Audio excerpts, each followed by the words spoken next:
नमस्कार, आपके साथ मेरा नाम है अजय मिश्रा। आप देख रहे हैं सुपरफास्ट 100। आज फिर होगी बीजेपी की पंचायत चुनाव कमेटियों की बैठक। निकाय चुनाव की कमेटियां भी होंगी शामिल। बैठकों के दौर के बीच ओपी धनखड़ का बयान का कोर्ट के फैसले के बाद चुनाव आयोग को पत्र लिखेगी सरकार। टोक्यो ओलंपिक में भारत के star javelin thrower Neeraj Chopra का शानदार प्रदर्शन। नीरज ने क्वालिफिकेशन राउंड में 86 मीटर दूर फेंका भाला, फाइनल में बनाई जगह। टोक्यो ओलंपिक में पुरुष हॉकी टीम के सेमीफाइनल में हारने के बाद सबकी निगाहें महिला हॉकी टीम पर टिक गई हैं। हर कोई आज देश की इन बेटियों की जीत की दुआ कर रहा है। ओलंपिक में पहले इतिहास रचने के बाद अब भारतीय महिला हॉकी टीम अपने सेमीफाइनल मुकाबले में अर्जेंटीना से भिड़ेगी। आज दोपहर 3:30 बजे होगा मैच। प्रधानमंत्री नरेंद्र मोदी स्वतंत्रता दिवस पर जब अपना लगातार 8वां भाषण देंगे, इसी के साथ पीएम ओलंपिक खिलाड़ियों से भेंट भी करेंगे। 15 अगस्त को लाल किला में भारतीय ओलंपिक दल को विशेष अतिथि के रूप में आमंत्रित किया गया है। प्रधानमंत्री मोदी उन्हें अपने आवास पर भी आमंत्रित कर उनसे बातचीत करेंगे।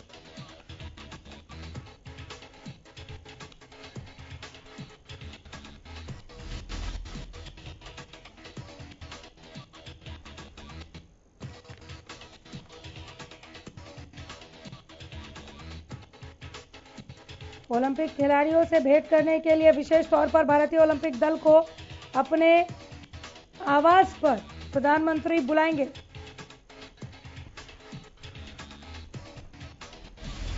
टोक्यो ओलंपिक में 120 से अधिक खिलाड़ियों सहित 228 लोगों का दल भारत का प्रतिनिधित्व कर रहा है। पीएम मोदी नियमित रूप से टीम को प्रोत्साहित करते रहते हैं। इससे पहले प्रधानमंत्री मोदी ने टोक्यो ओलंपिक में हिस्सा लेने वाले खिलाड़ियों के प्रयासों को सराहा। इस बात का उल्लेख किया है कि इस बार इस गेम्स के लिए सबसे ज्यादा संख्या में खिलाड़ियों ने क्वालिफाई किया। संसद मानसून सत्र में पेगासस जासूसी मामले को लेकर सरकार और विपक्ष के बीच गतिरोध बना हुआ है।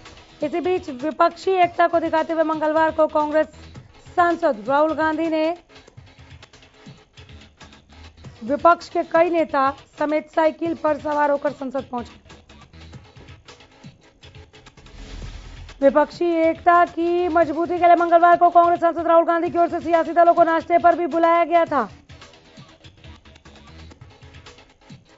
लोकसभा और राज्यसभा में विपक्षी दल के नेता कांग्रेस नेता राहुल गांधी की ओर से बुलाई गई बैठक में शामिल हुए, लेकिन इस बैठक से आम आदमी पार्टी और बहुजन समाजवादी पार्टी ने दूरी बना ली। केंद्रीय माध्यमिक शिक्षा बोर्ड ने कक्षा 10वीं का परिणाम घोषित कर दिया।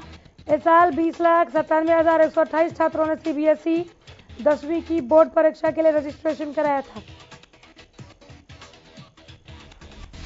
इन छात्रों में से 20,76,997 पास हुए। ओवरऑल पासिंग प्रतिशत 99.4% रहा। गौरतलब है कि इस साल भी लड़कियां लड़कों से आगे रहीं।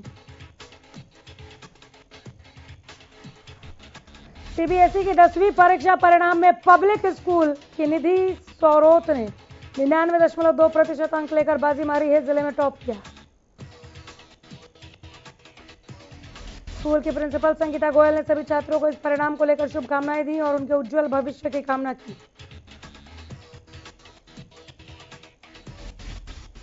निधि ने अपने स्कूल के अध्यापकों को और अपने माता पिता को इसका श्रेय दिया और कहा कि आगे मेहनत करके आईएएस बनना चाहती हैं, देश की सेवा करना चाहती हैं। स्कूल खोलने के बाद कोरोना संक्रमण के फैलाव को रोकने के लिए स्वास्थ्य विभाग ने बच्चों की कोरोना जांच और अध्यापकों के टीकाकरण के लिए विशेष अभियान शुरू कर दिया।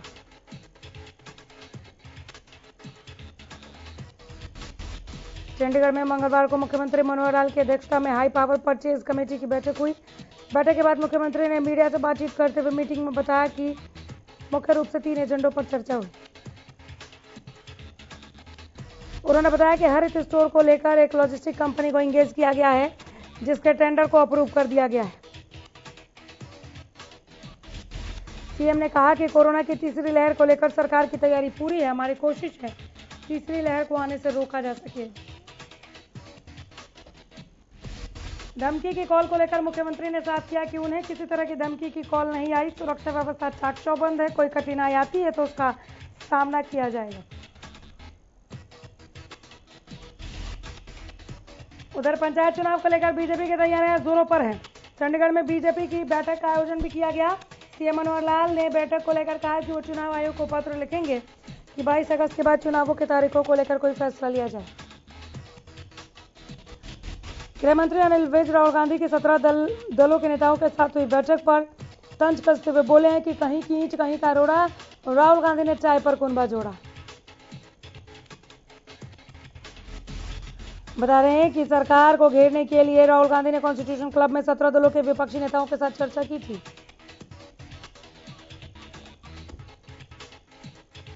साथ ही अनिल विज ने यह भी कहा कि जब सत्ता में थे तब भी अपना धर्म नहीं निभा रहे थे, या विपक्ष में तब भी अपना धर्म नहीं निभा रहे। सभी सियासी दलों ने हरियाणा में पंचायत चुनाव की तैयारी शुरू कर दी। बीजेपी पंचायत चुनाव प्रबंधक कमेटी ने मंगलवार को बैठक की। प्रदेश अध्यक्ष ओपी धनखड़ की अध्यक्षता में बैठक हुई। मीटिंग के बाद मीडिया से बातचीत में ओपी धनखड़ ने कहा कि पंचायत चुनाव का मामला अभी कोर्ट में है, वहां से निपटते ही सरकार इस पर आगे बढ़ेगी। उन्होंने बताया कि संगठन के लिहाज से सारे चुनाव एक साथ होने पर जोर है, लेकिन इस पर फैसला सरकार और चुनाव आयोग को लेना है। वहीं तिरंगा यात्रा को लेकर धनखड़ ने कहा कि प्रदेश में तिरंगा यात्रा की सफलता से आयोजन हो रहा है। दिल्ली के जंतर मंतर पर चल रही किसान आंदोलन पर भी बोले।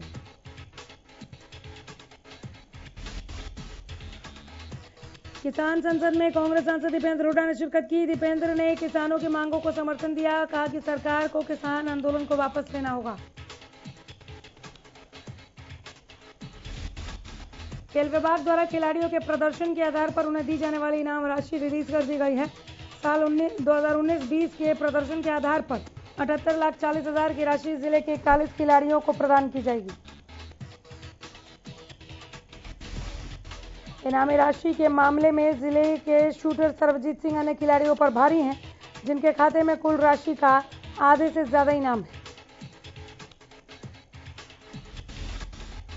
अंतर्राष्ट्रीय शूटर सर्वजीत सिंह को खेल विभाग की ओर से 29,75,000 रुपए की राशि मिली। शूटर दीपक राणा को 10 लाख की इनामी राशि दी गई है। अंबाला के जिला खेल अधिकारी का कहना है कि ये राशि अगले 3-4 दिनों में खिलाड़ियों के खाते में ट्रांसफर हो जाएगी।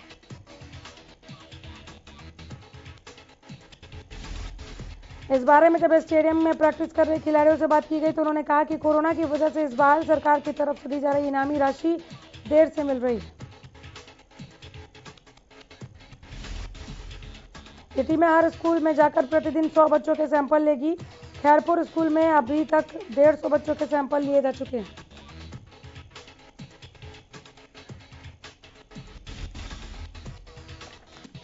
स्वास्थ्य विभाग के नर्स परमजीत कौर ने बताया कि सिरसा के सभी सरकारी स्कूलों में अभियान चलाया जा रहा है। अध्यापकों का टीकाकरण किया जा रहा है, बच्चों के सैंपल लिए जा रहे हैं। सोनीपत जिला शिक्षा अधिकारी कार्यालय में कोविड नियमों की जमकर धज्जियां उड़ाई जा रही हैं। दरअसल मुख्य गेट से लेकर इंक्वायरी कमरे और अन्य कमरों में भी कर्मचारी बिना मास्क के बैठे थे। दरअसल जिला शिक्षा अधिकारी ने दावा किया था कि हर कोई मास्क लगाता है, जिसके बाद हरियाणा न्यूज ने रियलिटी चेक किया तो बिना मास्क के ही दिखे। बिना मास्क के बैठे कर्मचारियों ने बड़ा अजीबोगरीब बयान दिया। कहा कि मास्क लगाकर उनसे काम नहीं होता है।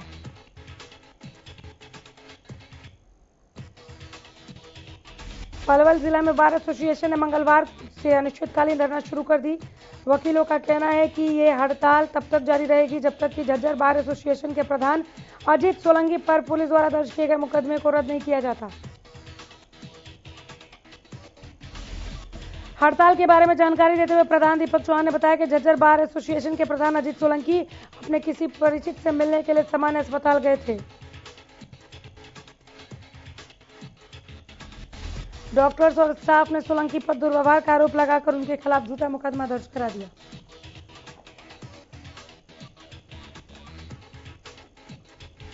बहादुरगढ़ में नगर परिषद ने अतिक्रमण हटाओ अभियान चलाया, जिसमें नाहरा रोड पर बरामदे खाली कराए गए।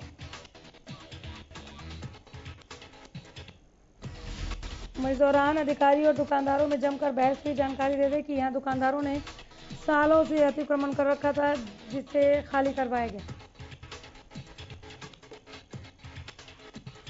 सिरसा में घग्गर नदी में पिछले कई दिनों से बढ़ रहे पानी के जलस्तर को देखते हुए चिंताएं अब कम हो गई हैं। नदी में अब पानी का स्तर कुछ कम हुआ है। फिलहाल स्थिति नियंत्रण में है, हालांकि 2 दिन पहले किसान अपने स्तर पर बांध बना रहे थे क्योंकि पहाड़ी इलाकों में बारिश के चलते घग्गर नदी में पानी उठ रहा था। नदी के अंदर का बांध भी टूट गया था, जिसके चलते करीब 50 गांवों में बाढ़ का संकट बना हुआ था। लेकिन अब घग्गर में जलस्तर काफी नीचे हो गया है, जिससे ग्रामीणों को राहत मिल गई है।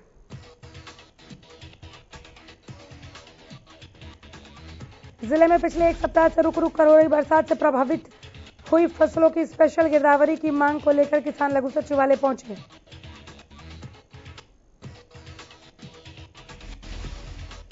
किसानों ने लघु सचिवालय में प्रदर्शन कर शासन प्रशासन से उनके खेतों की स्पेशल गिरदावरी करवाकर मुआवजे की मांग की। लघु सचिवालय पहुंचे किसानों ने अपनी मांगों के समर्थन में सरकार के नाम उपायुक्त की अनुपस्थिति में बीआरओ को ज्ञापन सौंपा।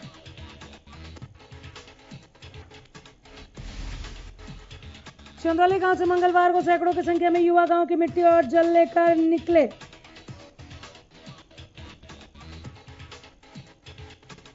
कह रहे हैं कि हर साल गांव से सैकड़ों युवा हरिद्वार कांवड़ लेकर आते थे, लेकिन अब की बार कांवड़ किसान आंदोलन को समर्पित।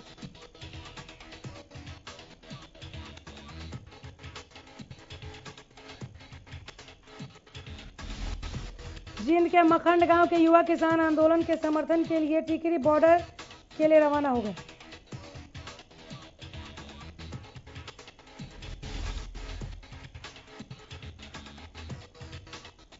किसानों ने बताया कि सावन में हरिद्वार से कांवड़ लेकर आने की बजाय अपने खेतों की मिट्टी और जल को डाक कांवड़ में भरकर टिकरी बॉर्डर जा रहे हैं,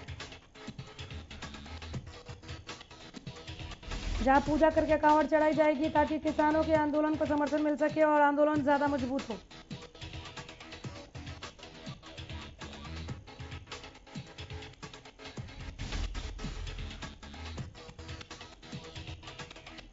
सीबीएसई ने 10वीं का रिजल्ट घोषित कर दिया है। 10वीं के छात्र बेसब्री से नतीजों का इंतजार कर रहे थे। सीबीएसई का रिजल्ट 99.04% रहा। लड़कियों ने बाजी मारी।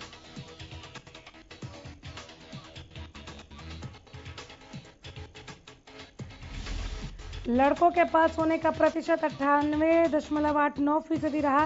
करनाल में रिजल्ट आने से भी बच्चे खुश नजर आए।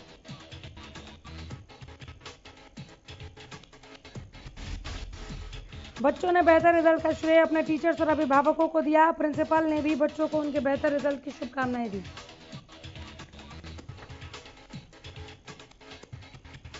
हिसार बाल भवन में एक अनाथ बच्ची को कनाडा के पीटर परिवार ने गोद ले लिया है। बताया जा रहा है कि 1.5 साल पहले बच्ची ने सिरसा में जन्म लिया था। माता पिता ने गरीबी के चलते छोड़ दिया था।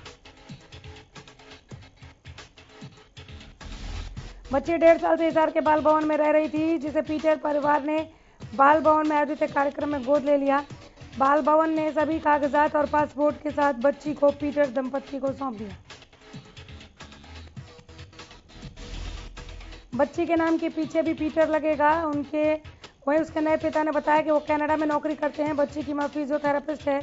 वो बच्ची को भारतीय संस्कृति सिखाने की पूरी कोशिश करेंगे। इसका खाना भी शाकाहारी रखेंगे। भारत सरकार ने ग्रामीण इलाकों में इंटरनेट पहुंचाने के लिए पिछले साल सीएससी वाईफाई चौपाल स्कीम शुरू की थी, जिसके तहत अब तक अंबाला के 95% गांवों में इंटरनेट वाईफाई सेवा शुरू की जा चुकी है। अंबाला के 409 ग्राम पंचायतों में से 400 में फाइबर इंटरनेट चालू हो चुका है। बाकी बचे इलाकों में भी जल्द इंटरनेट सेवा पहुंचाने का अधिकारी दावा कर रहे हैं।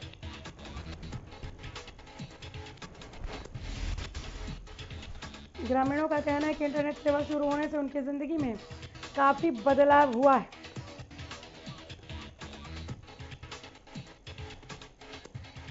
बहादुरगढ़ में बेखौफ बदमाशों का आतंक लगातार जारी है। खिलौना व्यापारी की गाड़ी के शीशे तोड़ दिए गए। गाड़ी में धमकी भरा पत्र छोड़ दिए। शीशे तोड़ने की यह पूरी वारदात सीसीटीवी में कैद हो गई। मामले में पुलिस की अनदेखी भी सामने आई है। उस अधिकारी को जांच का जिम्मा दे दिया जो छुट्टी पर है। सिरसा में चैन स्नैचिंग और छीना झपटी समेत अन्य आपराधिक वारदातों को रोकने के लिए पुलिस ने शहर में अभियान चलाया।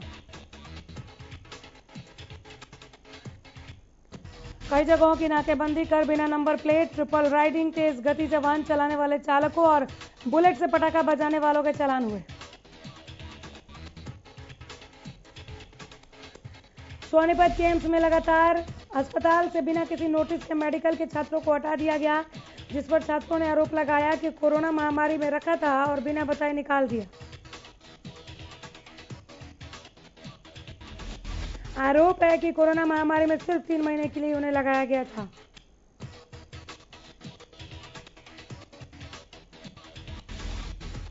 उधर चौकी इंचार्ज ने बताया कि अगर पुलिस के पास लिखित में शिकायत आती है तो कार्रवाई करेंगे।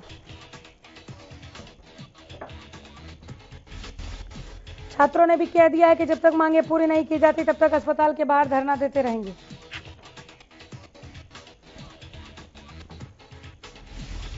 मुख्यमंत्री किसान और खेतिहर जीवन सुरक्षा योजना पलवल जिले में कारगर साबित हो रही है। मार्केट कमेटी पलवल के सेक्रेटरी नरवीर सिंह ने बताया कि जिले में किसान को इस योजना का लाभ दिया जा रहा है।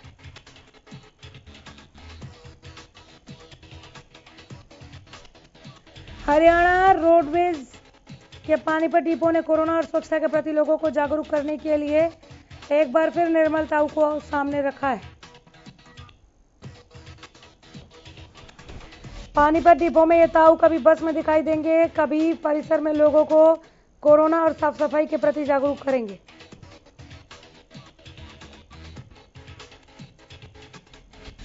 ताऊ ने अधिकारियों के साथ मिलकर यात्रियों को कोरोना और स्वच्छता के प्रति जागरूक करने का पाठ पढ़ाया।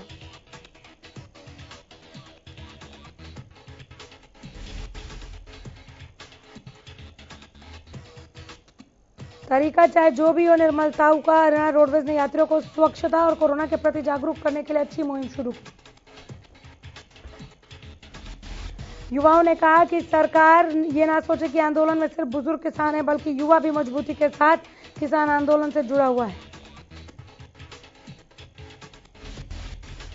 वहीं युवाओं ने दोहराया कि 3 कृषि कानून पूरी तरह से काले हैं, इनकी हर हाल में वापसी होगी।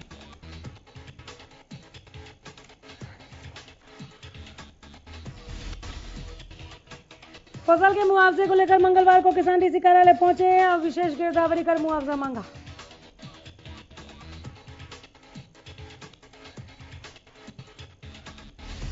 दरअसल फतेहाबाद में पिछले कई दिनों से हो रही बारिश से धान और नरमा की फसल खराब हो रही है। 3 दिन के अंदर ही गिरदावरी नहीं हुई तो किसान धरना देंगे।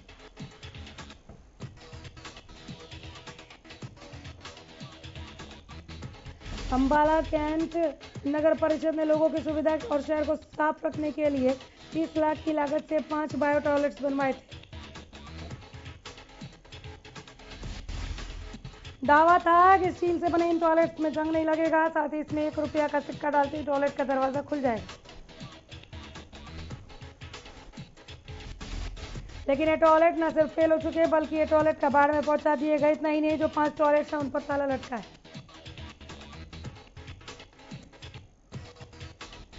अब जनता ने नगर परिषद पर लोगों के पैसों का दुरुपयोग करने का आरोप लगाया तो प्रशासनिक अधिकारियों ने लोगों पर यह आरोप मढ़ दिया।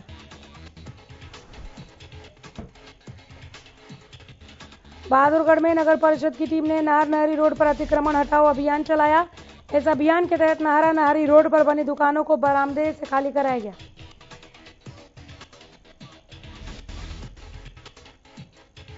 इतना ही नहीं, बरामदों के बाद दुकानों की छत पर जाने के लिए बनाई गई अवैध सीढ़ियों को भी तोड़ा गया।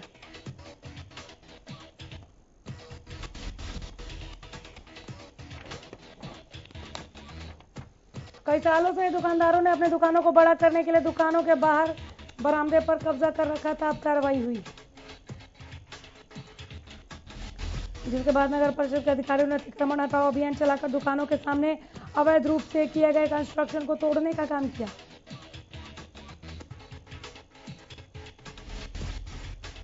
गोलाचिका में मात्र 1 घंटे की बारिश ने प्रशासन के दावों की पोल खोल दी। दरअसल शहर में जल भराव की स्थिति पैदा हो गई।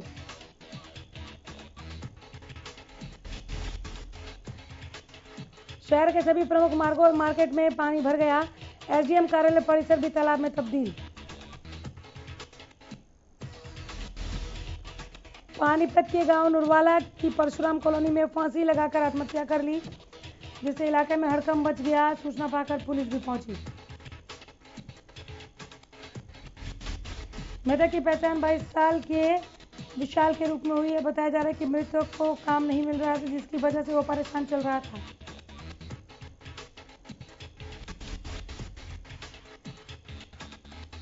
फिलहाल पुलिस मामले की असली वजहों की तलाश में जुटी है। पुलिस ने बताया कि युवक के साथ 2 युवतियां भी रहती थी, जिनसे पूछताछ की जाएगी। भारत और बेल्जियम के बीच खेले गए सेमीफाइनल मुकाबले में बेल्जियम ने भारत को 5-2 से मात दी। इसी के साथ भारत का फाइनल में जाने का सपना टूट गया। चौथे क्वार्टर में बेल्जियम की टीम पर भारत हावी रहा। इसी के साथ बेल्जियम की टीम फाइनल क्वार्टर में पहुंच गई। भारत ब्रॉन्ज मेडल के लिए मुकाबला खेलेगा। सोनम मलिक पदक की रेस से बाहर हो गई हैं। मंगोलिया की खुरेलखू से हारकर सोनम कांस्य जीतने का सपना इनका टूट गया।